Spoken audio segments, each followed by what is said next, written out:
Eisenberg at Aleph, who's a very close friend and an investor in my funds, told me like, how many of your founders have you met in person? Yeah. And he is very, very intent on this.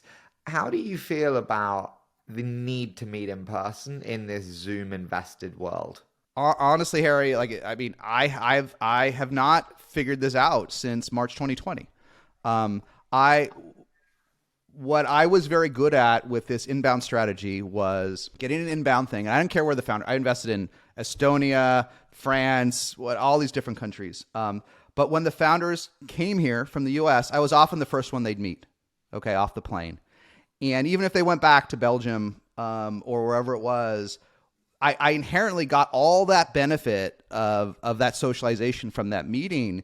And that's gone forever. Like the first meetings will never happen in person again, right? No, even if you're in San Francisco, you're all in San, they'll never happen.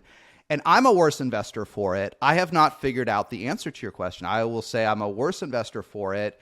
And I don't have all the answer. What I really don't like is that founders don't care.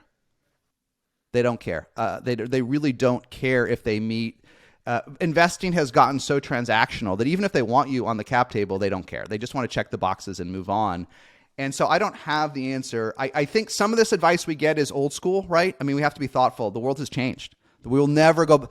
When I think what San Francisco was like up until in like 2019, like it feels so far in the past now. It feels like they should make a movie about this because this world was so different and I still miss it. And I was a better investor in it, but we can't go back and you can't meet every founder face to face at the seed level, right?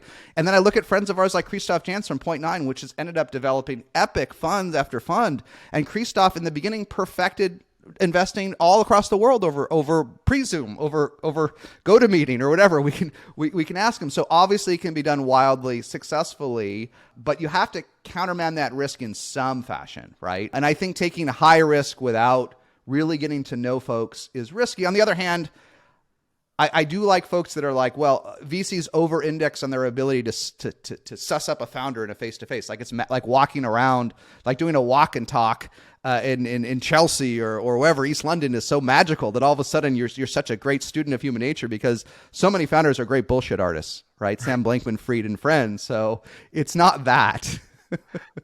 I think so many VCs are as well, my friend. What I do think the face-to-face does for me is, and I think this is what we lost in COVID, is it builds trust. And maybe this is going back to the errors you and I have both made. It builds trust. It's not that I'm such a great judge of character. There's so many different cultures in the world. I don't understand exactly what culture is like in other countries. I do think they're not all, I think entrepreneurs all have kind of the same culture.